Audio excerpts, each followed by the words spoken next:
যা যা ঘটেছে সবার উপর দিয়েই কম বেশি সেটার প্রভাব গিয়েছে। এবারও আমি একটা খুব চ্যালেঞ্জিং একটা ক্যারেক্টার পেয়েছি। এটা তো একটা অন্যরকম অনুভূতি, এটা তো এভাবে বলে আমি বোঝাতে পারবো না।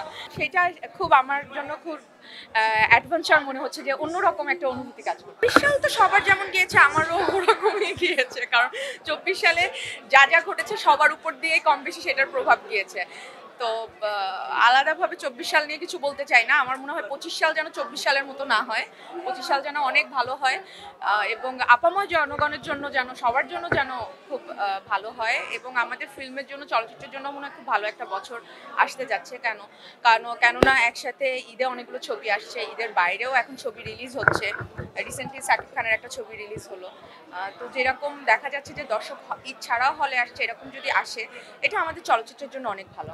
এটা তো একটা অন্যরকম অনুভূতি, এটা তো এভাবে বলে আমি বোঝাতে পারবো না। তবে এখন আমার জন্য এটা আরো বেশি চ্যালেঞ্জ হয়ে গেল, কারণ সুড়ঙ্গর যে আকাশচুম্বী সফলতা, এরপরে তো দর্শকের একটা জায়গাতে আমি একটু চাপেই আছি, যে এবারও আমাকে আবার একটা চ্যালেঞ্জিং চরিত্রই দেওয়া হয়েছে।